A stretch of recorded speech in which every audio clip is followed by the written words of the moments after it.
Olá, meus amigos queridos, vamos dar sequência aqui na nossa playlist, que já está chegando quase ao final, né? Hoje vamos falar do capítulo 27, a cura do sonho. Tópico 1, o retrato da crucificação. Quem é capaz de combinar o que é totalmente incompatível e fazer uma unidade do que jamais pode ser unido? Caminha ao longo do caminho da gentileza e não temerás mal nenhum, nem sombra alguma na noite. Mas não coloques símbolos de terror no teu caminho, ou tecerás uma coroa de espinhos, da qual nem o teu irmão e nem tu escaparão. Para mim aqui, de novo, Cristo nos mostra e nos aponta a nossa falta de, talvez, não sei se perseverança, mas a nossa falta de nos mantermos num caminho reto, né? Num caminho único, de não desviar nosso foco da certeza de que só existe o amor, de que só pode existir em realidade o amor, a fé, né? De que só o caminho da gentileza é o que nos vai trazer felicidade. E a gente se desvia disso, sempre, né? Então, para mim isso fica bem claro no livro inteiro, né? Cristo nos chama a atenção a isso, porque senão, enquanto a gente ainda ficar dividindo, né, o que a gente chama, é o que eu sempre falo, né? Eu perdoo um, mas não consigo perdoar o outro. Eu julgo uma situação legal, a outra eu julgo que não é legal, aí eu me coloco como vítima.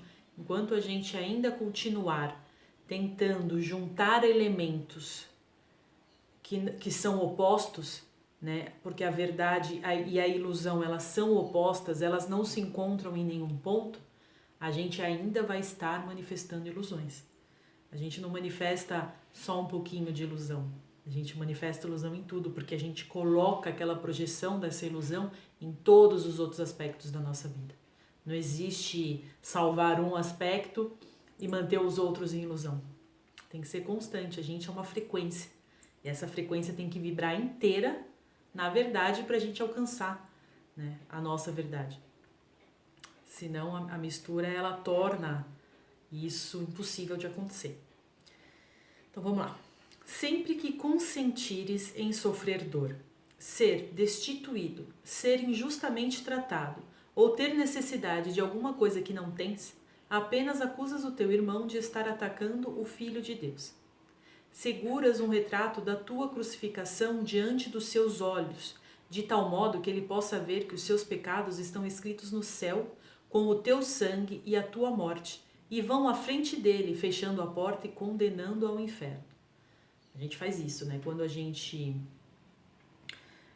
julga que um irmão nos feriu, a gente mostra, né? A gente pega aquele exemplo da crucificação de Cristo, que a gente interpretou tudo errado, a gente já falou sobre isso, e a gente falou, ó, você foi capaz de me atacar, você me feriu, você não é merecedor de ir para o céu. Eu sim, porque eu sou uma vítima do teu ataque, mas olha o que você fez comigo. No entanto, isso está escrito no inferno e não no céu, onde estás além do ataque e comprovas a sua inocência. O retrato de ti mesmo que ofereces a ele mostra a ti e conferes a esse retrato toda a tua fé. Né? Eu tô pondo fé que eu posso ser destruída, que eu posso ser atacada. O Espírito Santo te oferece um retrato de ti mesmo para dares a ele, a essa pessoa que a gente julga que nos atacou, no qual não existe absolutamente nenhuma dor e nenhuma reprovação. O que ele está falando aqui, gente?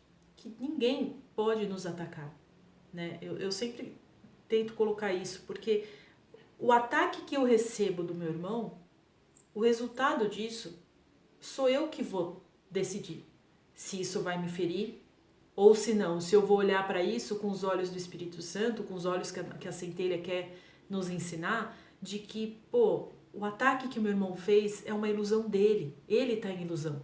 Mas eu não vou comprar isso, eu não vou responder a isso com mais um ataque ou com uma situação de vitimismo, que também não deixa de ser um ataque sempre a si mesmo.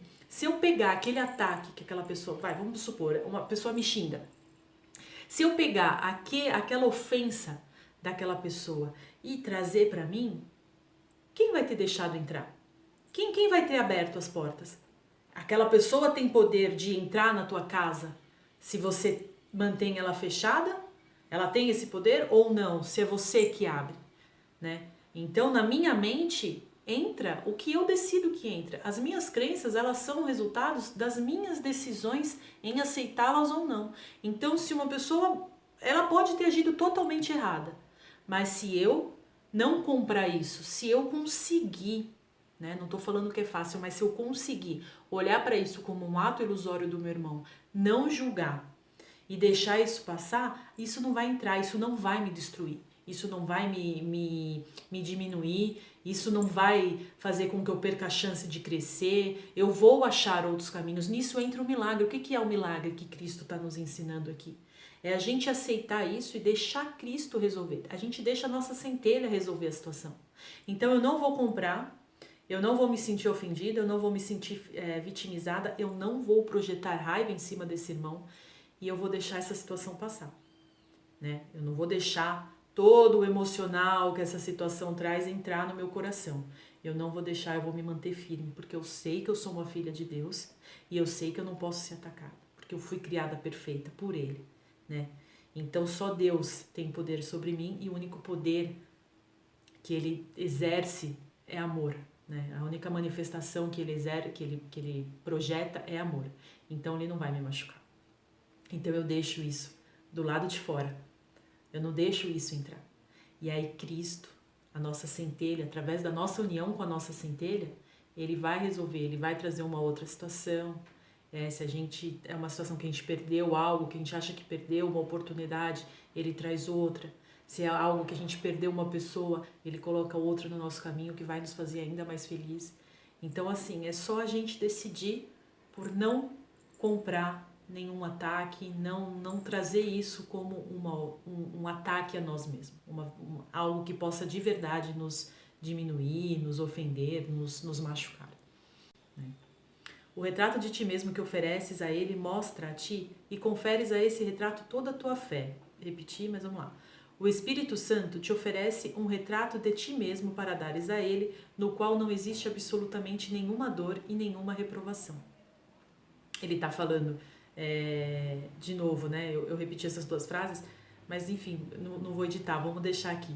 Ele está falando assim: eu recebo o teu ataque, mas eu te ofereço o amor, né? Eu vou retribuir, eu vou reagir a esse ataque com amor, porque eu acredito que eu sou isso. Eu sou uma manifestação do amor do meu Pai, do nosso Pai, e eu não posso ser atingida por nada que seja externo, né, a mim. Só eu decido o que me afeta ou não. O poder do testemunho vai além da crença, porque traz a convicção como consequência. O testemunho recebe crédito porque aponta para além de si mesmo, para o que ele representa. Tu, doente e sofredor, representa apenas a culpa do teu irmão. O testemunho que envias para que não seja possível ele esquecer os males que te infligiu. Eu me machucando, eu estou castigando aquele irmão. Eu estou falando, olha aqui o que você fez comigo, a culpa é sua. Dos quais juras que ele nunca escapará, né? Porque eu falo, você vai pagar por isso. Esse retrato doente e triste tu aceitas, se apenas servir para puni-lo, né? O propósito, olha que louco, o ego, ele cria isso. Então o nosso propósito de estar doente, no fundo, é uma forma de atacar sempre alguém, né? Tem sempre um porquê. Por que eu tô atacando? Quem que eu tô querendo atacar? Agora, nas mãos que se fizeram, eu digo quando eu falo assim, doente emocionalmente, triste, chateado, né? Generalizando, né, a palavra. Agora, nas mãos que se fizeram gentis pelo seu toque, pelo toque da centelha, ele coloca um retrato diferente de ti. Ele testemunha a verdade eterna de que não podes ser ferido e aponta para além de ti mesmo, para a tua inocência e a sua. Mostra isso ao teu irmão, que verá que todas as cicatrizes estão curadas e todas as lágrimas foram enxugadas com riso e com amor. E lá ele olhará para o seu próprio perdão, e com olhos curados olhará além do perdão para a inocência que ele contempla em ti. Aqui está a prova de que ele nunca pecou, de que nada do que a sua loucura pediu que ele fizesse jamais foi feito, nem jamais teve efeitos de qualquer espécie. Aqui está a prova de que nenhuma reprovação que ele tenha posto em seu próprio coração jamais foi justificada, e nenhum ataque jamais pode atingi-lo com a seta envenenada e incansável do medo. O meu perdão, ele fala assim pro meu irmão, né, que me atacou. Olha, tá tudo bem. Você não pode me ferir, assim como eu também não posso te ferir. Eu reconheço a ilusão que você, o momento de ilusão que você está, a reação ilusória que você teve, ou que eu criei, né, sobre você, mas isso não me fere, isso não me ataca, isso não me mata, isso não me faz adoecer, isso não me faz cair em depressão, tá tudo bem. Eu tenho o controle do meu navio, sou eu que decido aqui o que entra e o que sai. E eu não vou projetar raiva sobre você, porque eu entendo a tua ilusão e tá tudo bem. Eu tô falando para ele que ele não é um pecador, porque ele não pode me machucar. Então eu não tô reforçando a ideia da que a culpa é real, de que o ataque é real. Ah, Fernanda, mas que injusto, né? A gente pode pensar, pô, o cara me atacou, eu vou lá e eu vou retribuir com perdão, eu vou retribuir com amor. Vai. Se você quer que a vida te retribua com perdão, te retribua com amor, se você quiser andar ao lado do Pai, a gente tem que demonstrar para o nosso Pai que a gente também quer ser amor, que a gente também quer só sentir amor. Porque senão não é justo, né? Não existem ordem de milagres, não existem ordens em ataques, não existe. A cura ela tem que ser para tudo e para todos, né? Todos somos merecedores. Então, se a gente tem o merecimento de ter esse conhecimento nas nossas mãos, é como se fôssemos nós agora os irmãos mais velhos, que vamos ensinar aqueles que estão numa ilusão que a gente estava lá atrás, a gente estava, sei lá, há um dia atrás, a gente pensava assim também. Então não cabe a gente esse julgamento, né? Então o perdão, ele além dele nos livrar de um peso enorme, ele livra o nosso irmão também. Porque eu tô falando para ele, eu não tô mais vibrando uma energia negativa para ele. Eu tô vibrando para ele o amor e ele recebe sim esse amor, porque estamos todos entrelaçados em uma só frequência. E de mim ele vai receber o quê? Ele vai receber o amor, ele vai pensar em mim, ele vai falar, pô, acho que eu não agi legal com a Fernanda, acho que não foi legal o que eu fiz. Se ele vai vir pedir desculpa ou não, não importa. Não é isso que a gente quer, não, a gente não está cobrando nada, a gente simplesmente perdoa. Por quê? Porque a gente sabe que, primeiro que a gente não é ninguém para julgar, porque como eu falo, né, a gente não sabe do nosso currículo. E segundo que a gente entendeu, a gente entendeu, esse amor que Deus tem por nós, Ele também tem por nossos irmãos, não seria justo se fosse diferente. E a gente, quando a gente se reconhece tão amada pelo nosso Pai, pô, seria muito ego ainda da nossa parte não retribuir com amor, né? Por que eu não vou retribuir com amor? Porque eu acho que dar amor, se eu dou amor, ou se meu pai ama todo mundo, vai sobrar só um pouquinho de amor pra mim? Né? Isso é coisa infantil, isso é coisa que a criança faz quando acha que vai chegar um irmãozinho e já fica com ciúmes, não tem isso? Né? Pô, então o amor do meu pai vai todo agora, vou ter que dividir o amor dos meus pais agora aqui com o irmãozinho novo? Né? Isso é ego, e não é assim. Então, se eu recebo o amor do meu pai, se eu reconheço esse amor, se eu me reconheço como filha desse amor, eu vou sim reconhecer meus irmãos como filhos desse amor também. Porque aí a paz que habita em mim vai habitar nele. Todos nós vamos caminhar, né, por uma realidade melhor, por uma manifestação melhor. Tópico 2. O medo da cura. A cura é assustadora? Para muitos sim, pois a acusação é uma barreira ao amor, e corpos feridos são acusadores. Claro, quando eu estou ferida, não deixo o amor entrar, né?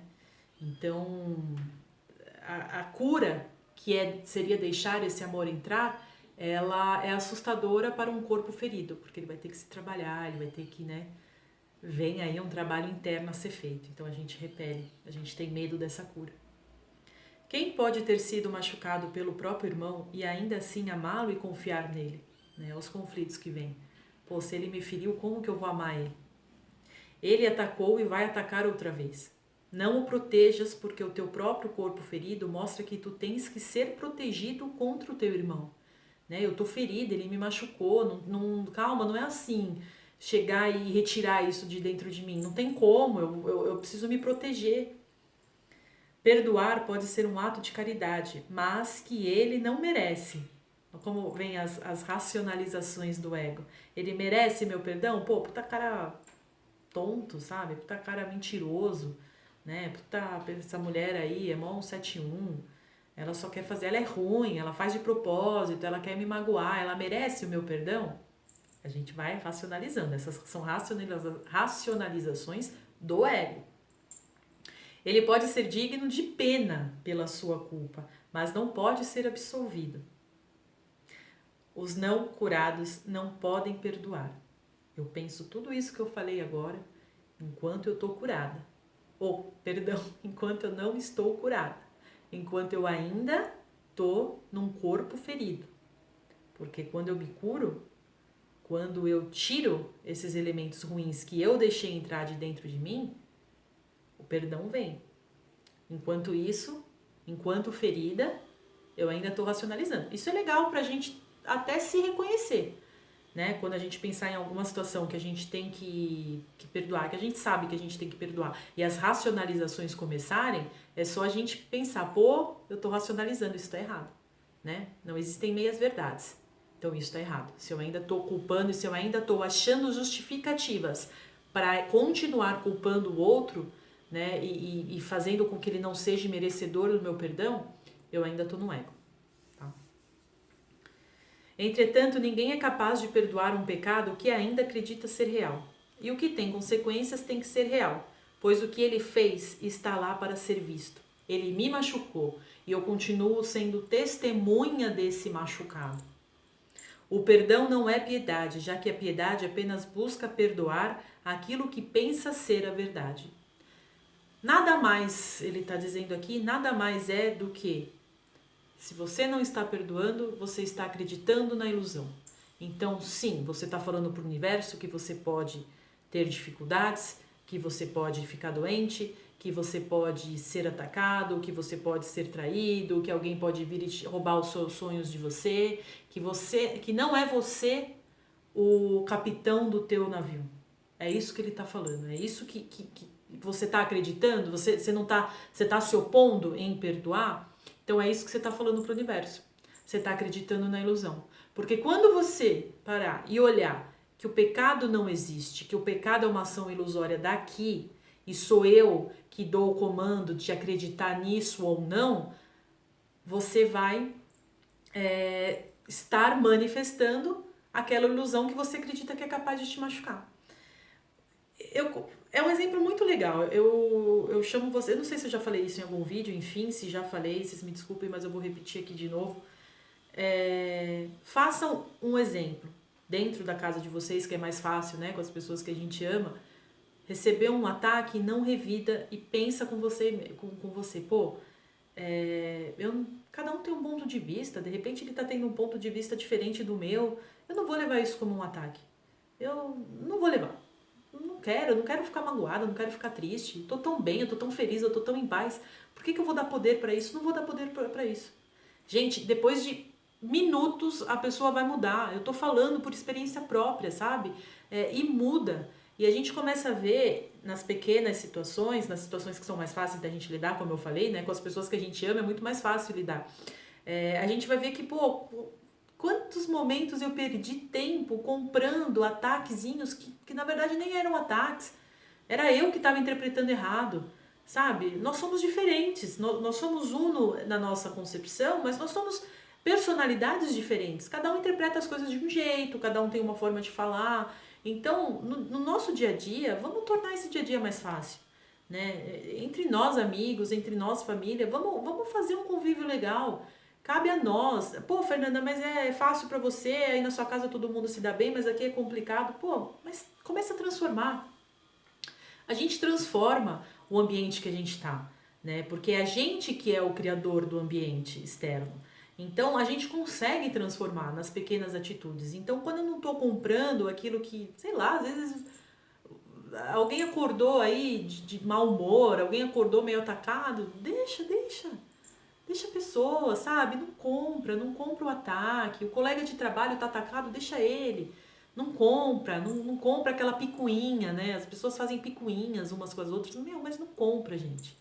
Mantenha a tua paz ali, ó. Pensa só em Deus o dia inteiro, pensa na tua centelha, sabe? Antes de reagir, joga pra centelha, deixa a centelha resolver. Fala, ai, centelha, como é que eu ajo aqui, ó, nessa situação que não ficou legal, pesou pra mim, né? E aí deixa ela resolver, porque isso funciona, gente. Porque é nas pequenas situações que a gente consegue transformar as maiores, né?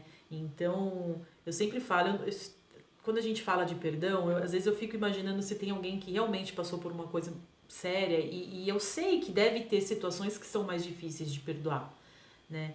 Então, por isso que eu gosto de dar exemplo das pequenas, porque nas pequenininhas a gente consegue ir mudando até chegar na grandona, né? Porque se a gente olhar para a maior zona, a gente desiste, porque é difícil, eu não estou falando que é fácil. Porque foi uma criação nossa, uma forma de pensar nossa, que a gente está há muito tempo vivendo isso. E de repente mudar, claro, o ego, que são as nossas sombras, que são os elementos que se mantêm vivos nessas frequências, eles vão rebater isso. Não vai ser fácil pra gente. A gente vai racionalizar, não tem jeito. Então vamos começar no dia a dia, vamos começar no pequenininho, pra gente ir chegar até as situações maiores. Porque para Deus, eu falo maior porque é maior aqui com a nossa mente, mas para Deus não existe situação maior nem menor, né? Para Deus tudo é digno de perdão, tudo é digno de cura, porque tudo não passa de uma ilusão, de uma manifestação mental nossa, de uma mente que optou por manifestar em ilusão. Então nada disso que a gente vem criando, nada dessas intrigas que a gente vem criando, elas são consistentes dentro da verdade, né, do nosso Criador. Ninguém pode perdoar até compreender que a correção consiste em apenas perdoar, nunca em acusar.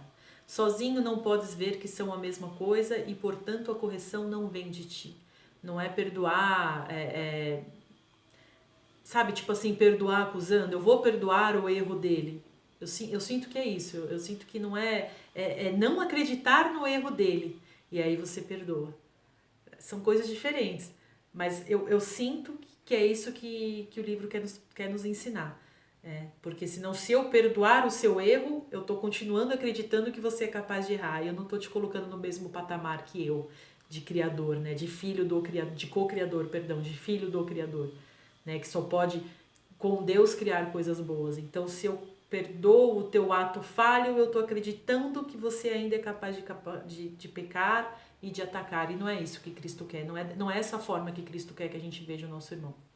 Ele quer que a gente reconheça as ilusões, né? Mas que vejamos cada um de nós como essências divinas, como centelhas divinas. O que é a separação senão um desejo de tomar a função de Deus e negar que pertence a Ele, né? Porque o julgar o outro irmão é você se pôr acima de uma criação de Deus, né? Você se pôr melhor que uma criação de Deus. Não é isso, né? Porque se eu me ponho melhor acima de uma criação de Deus, eu estou falando que, ó, as tuas criações aí não são tão perfeitas quanto você diz. Não é assim, né? Tópico 3. Além de todos os símbolos. O poder não pode se opor, pois a oposição o enfraqueceria, e poder enfraquecido é uma contradição de ideias. Para que o poder seja ele mesmo, não pode haver oposição. Nenhuma fraqueza pode se introduzir nele sem mudá-lo, fazendo com que seja algo que não é. Enfraquecer é limitar e impor um oposto que contradiz o conceito que ataca. Quem pode compreender um conceito duplo, tal como poder enfraquecido ou amor odioso? Isso aqui está ligado com o que a gente falou no começo do vídeo, né? Situações opostas não podem fazer parte entre si. Decidiste que o teu irmão, um símbolo de um amor odioso, de um poder enfraquecido e, acima de tudo, de uma morte viva. E assim ele não tem nenhum significado para ti, pois representa o que não tem significado. Eu misturei a concepção do meu irmão. Eu coloquei elementos no meu irmão que em verdade ele não contém, porque ele foi criado assim como eu fui criado. Aí ele passa a ser o que para mim? Algo que não pode existir, né? Porque um poder enfraquecido não pode existir, um amor odioso não pode existir. Vamos continuar aqui. Um espaço vazio que não é visto como cheio, um intervalo de tempo sem uso que não é visto como gasto e plenamente ocupado, vem a ser um convite silencioso para que a verdade entre e faça um lar para si mesmo. Eu tô vendo meu irmão, eu vejo meu irmão como algo que não é feito como eu, né? Porque eu jogo elementos no meu irmão que não é verdade. Eu crio no meu irmão um espaço vazio, ele não tem significado para mim, tá? Por outro lado, o que tá vazio pode ser remanejado, certo? Pode ser preenchido. Então, vamos entender aqui mais para baixo o que eu interpretei que Cristo está querendo dizer para nós. Porque o que deixas vazio, Deus o preencherá, e a verdade não pode deixar de habitar onde ele, com letra maiúscula, está. Poder não enfraquecido, sem oposto, é o que é a criação. O poder, ou seja, o poder absoluto, o poder não enfraquecido. Para isso não existem símbolos. Nada aponta para além da verdade, pois o que pode representar mais do que tudo.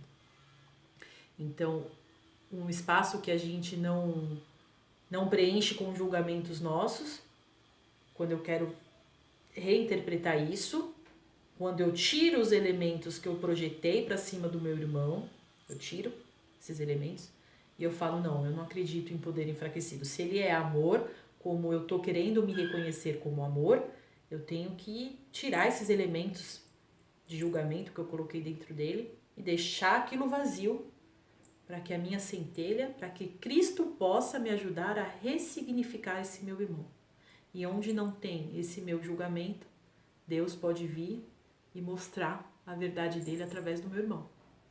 O retrato do teu irmão que te é dado para ocupar o espaço tão tardiamente desocupado e vago, não necessitará de qualquer espécie de defesa, pois tu lhe darás preferência preponderante, e também não demorarás nem um instante para decidir que ele é o único que queres. Então, quando eu deixo esse julgamento, quando eu falo, Deus, eu não quero mais julgar irmão nenhum, aquela pessoa lá que eu preciso perdoar, eu de verdade, Pai, de verdade, eu quero reconhecer ele como irmão, eu quero perdoar, eu quero tirar esses elementos que eu projetei para cima dele. E aí eu vou parar até de pensar, eu vou ficar leve, porque quando a gente para de julgar, a gente sente paz, né? Então o não julgamento nos traz paz.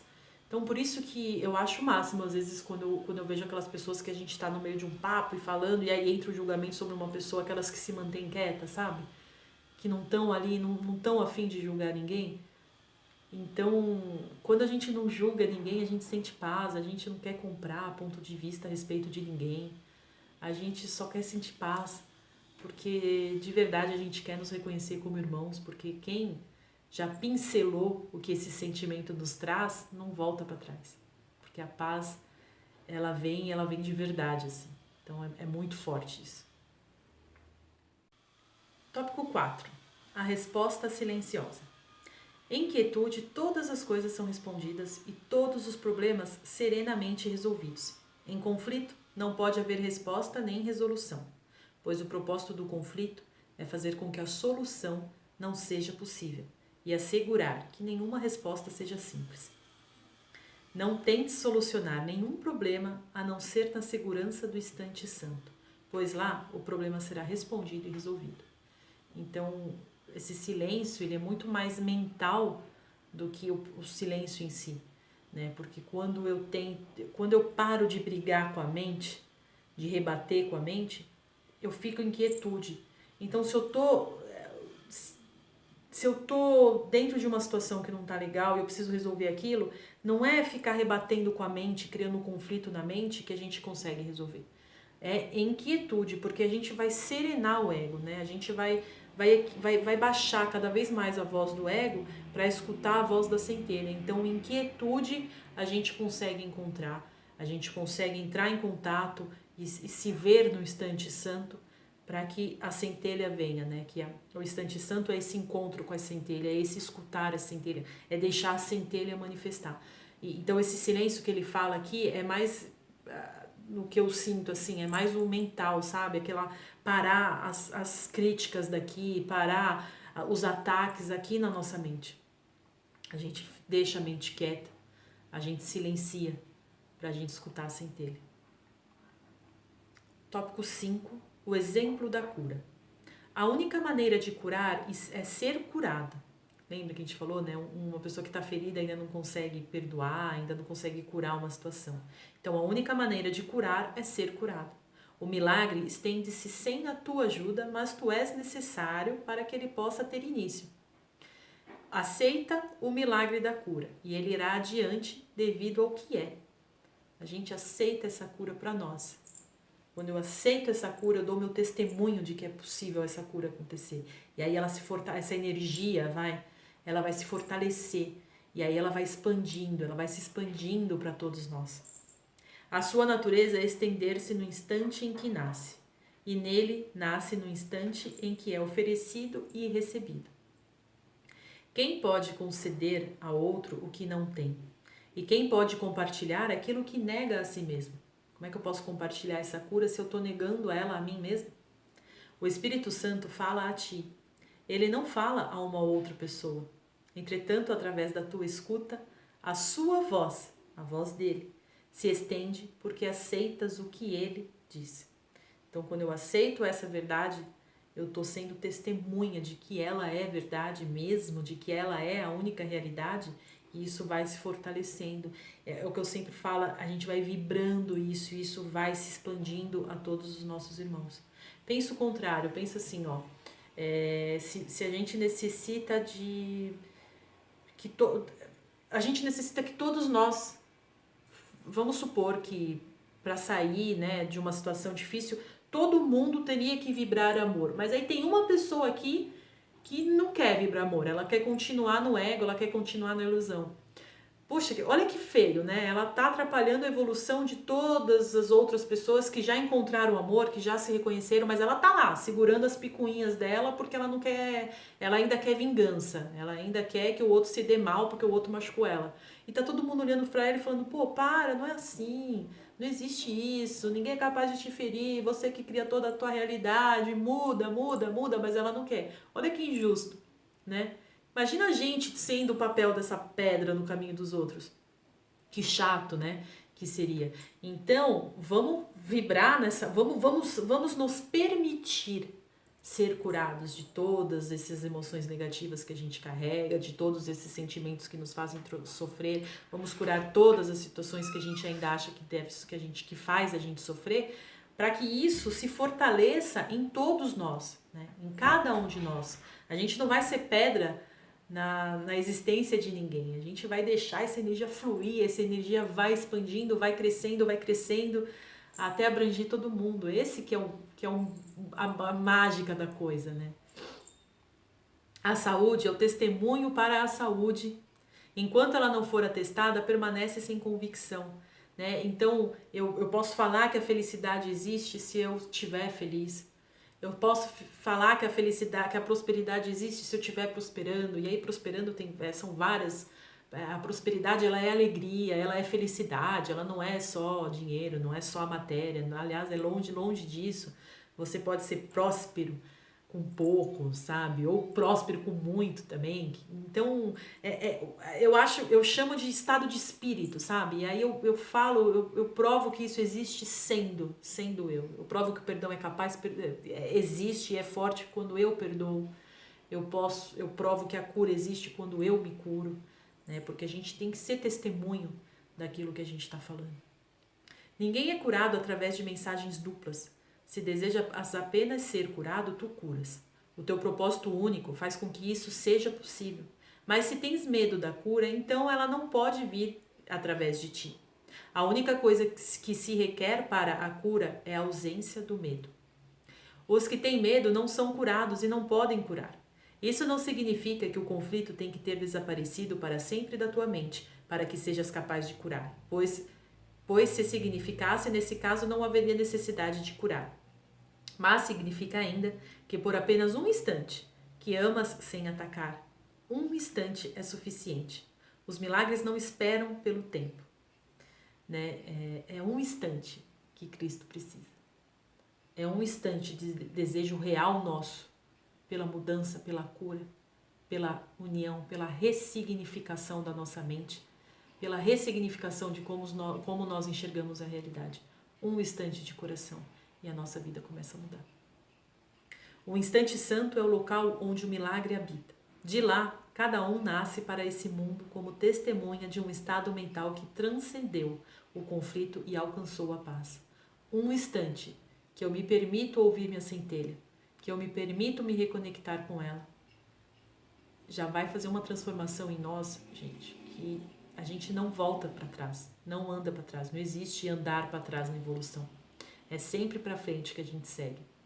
Um instante a gente precisa para que toda a nossa vida se transforme. E nada, além de um único instante do teu amor sem ataque, é necessário para que tudo isso ocorra. Tópico 6. As testemunhas do pecado. A dor demonstra que o corpo tem que ser real. É uma voz alta que obscurece as coisas, cujos gritos silenciam o que o Espírito Santo diz e mantém as suas palavras, as palavras do Espírito Santo, fora da tua consciência. A dor exige atenção, afastando-a dele, do Espírito Santo, e focalizando-a em si próprio.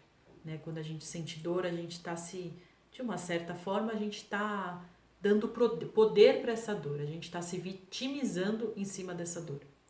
Ou seja, nos transformando em coisas que não somos, né? Não somos em seres que podem ser atacados. E isso não condiz com o que não condiz com a nossa realidade. O pecado se desloca da dor para o prazer e de novo para a dor. Pois cada um testemunha a mesma coisa e carrega sempre uma única mensagem. Tu estás aqui dentro desse corpo e podes ser ferido. Podes ter prazer também, mas somente ao custo da dor. A gente fica nesse círculo, né, pessoal? Uma hora eu sou atacado, outra hora eu ataco, uma hora eu sofro, outra hora eu fico um pouco feliz. A gente fica aqui ainda, né? Nesse círculo diminuto, nesse círculo que a gente criou ao nos criarmos, ao nos vermos como seres diminutos. Tópico 7. O sonhador do sonho.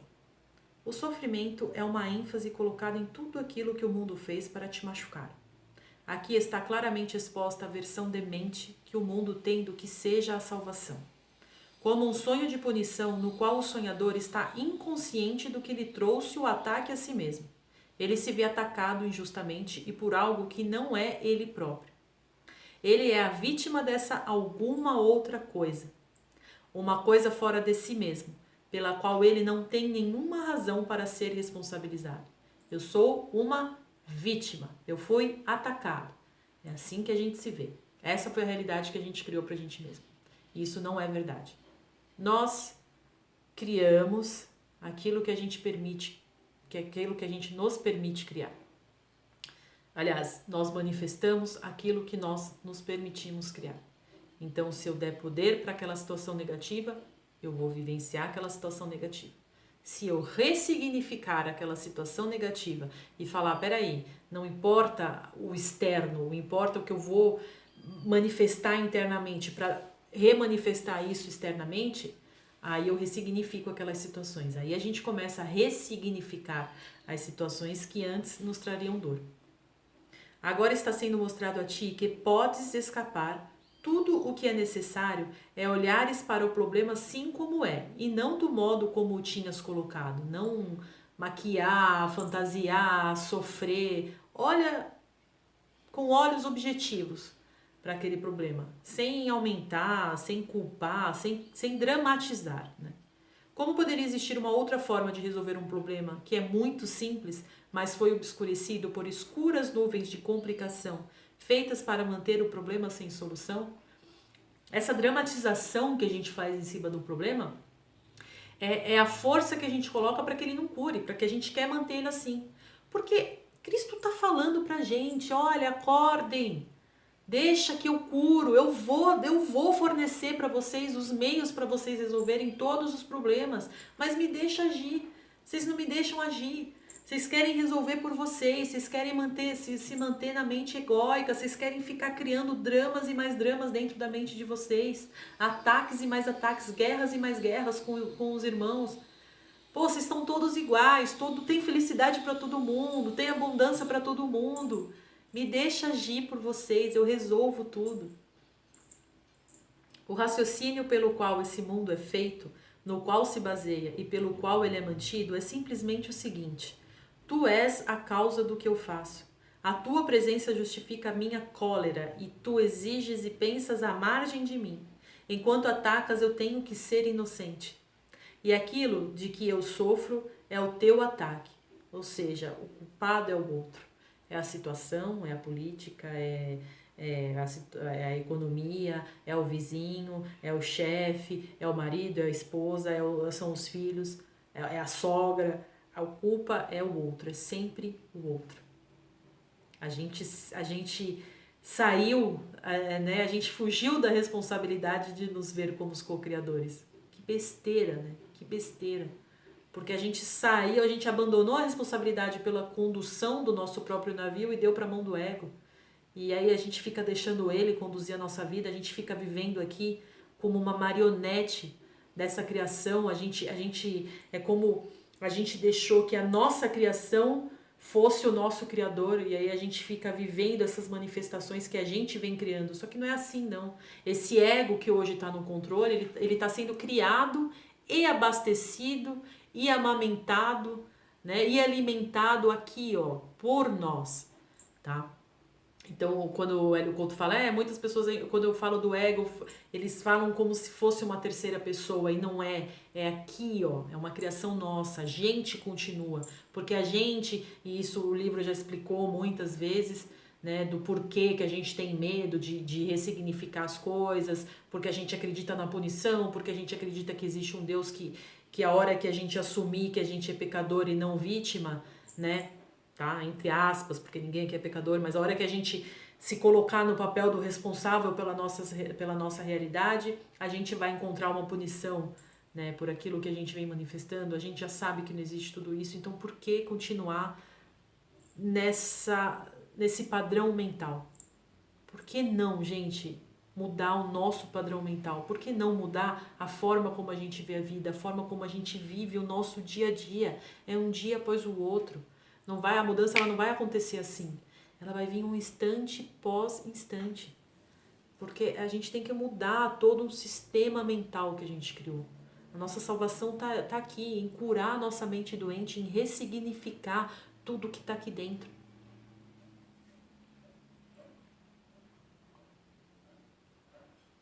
Ninguém que olhe para esse raciocínio exatamente como pode deixar de verificar que ele não procede e não faz sentido.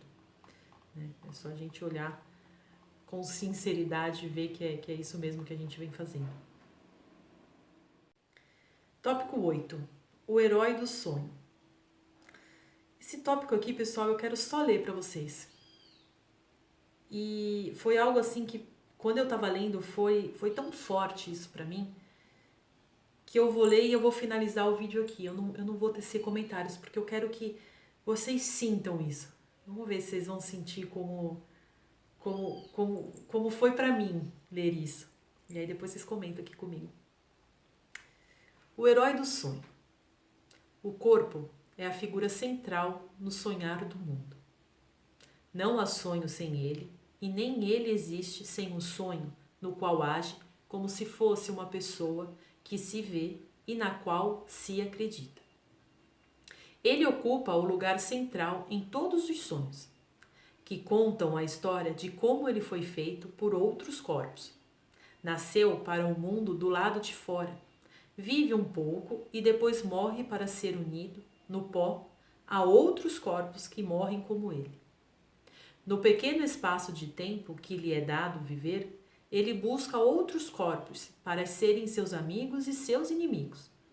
A sua segurança é a sua preocupação principal. Seu conforto é a regra que o guia. Ele procura buscar prazer e voltar às coisas que poderiam feri-lo.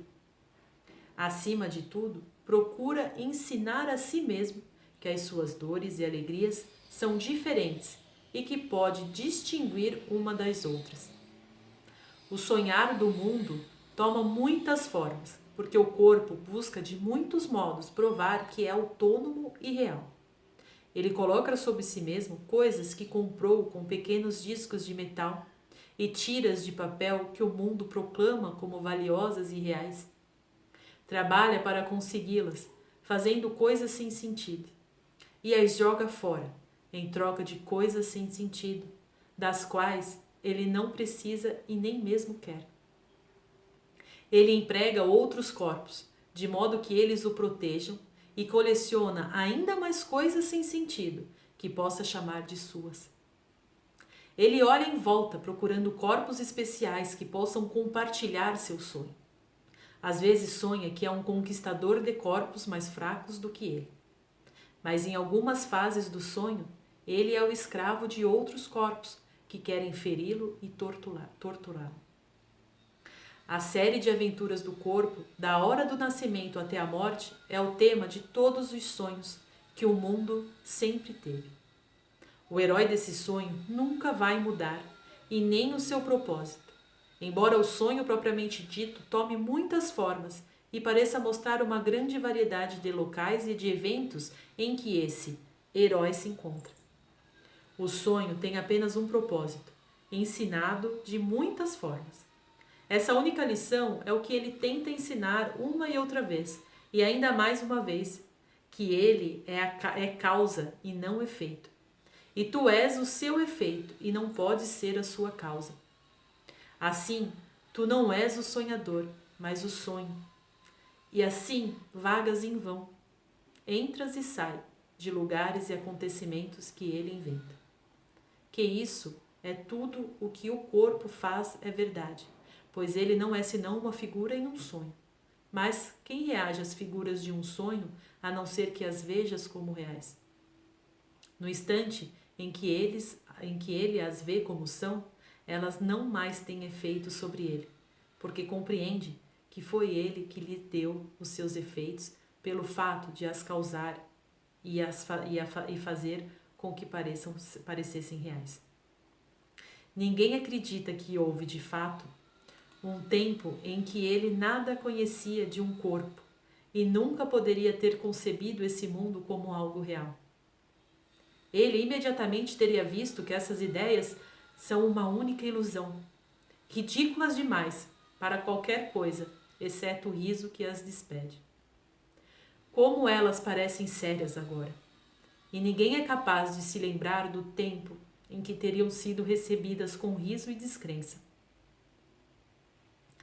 Podemos nos lembrar disso se apenas olharmos diretamente para o que a causou. Então veremos justificativas para o riso e não uma causa para o medo.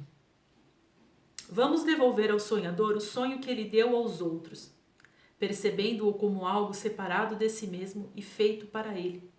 Na eternidade, onde tudo é um, introduziu-se uma ideia diminuta e louca, da qual o Filho de Deus não se lembrou de rir. Em seu esquecimento, esse pensamento passou a ser uma ideia séria, capaz de ser realizada e de ter efeitos reais. Juntos nós podemos rir dessas duas coisas, fazendo-as desaparecer, e podemos compreender que o tempo não pode invadir a eternidade. É uma piada pensar que o tempo pode vir a lograr a eternidade, que significa que o tempo não existe. Uma intemporalidade na qual o tempo torna-se real, uma parte de Deus que pode atacar a si mesma, um irmão separado como um inimigo, uma mente dentro de um corpo, são todas formas circulares, cujo fim tem início no seu começo, terminando na sua causa. O mundo que vês retrata exatamente o que pensaste que fizeste, exceto que agora pensas que o que fizeste está sendo feito a ti. A culpa pelo que pensaste está sendo colocada fora de ti e sobre um mundo culpado que sonha os teus sonhos e pensa os teus pensamentos em teu lugar. Ele traz a sua vingança, não a tua. Ele te mantém estreitamente confinado dentro de um corpo, que ele pune devido a todas as coisas pecaminosas que o corpo faz dentro do sonho do mundo. O mundo nada faz senão demonstrar uma antiga verdade. Acreditarás que os outros fazem a ti exatamente o que pensas que fizestes a eles. Mas, uma vez que tiveres embarcado na delusão de os culpar, não verás a causa do que fazem, porque queres que a culpa caia sobre eles. Como é infantil o petulante mecanismo de manter a tua inocência empurrando a culpa para fora de ti, sem jamais deixar que ela se vá.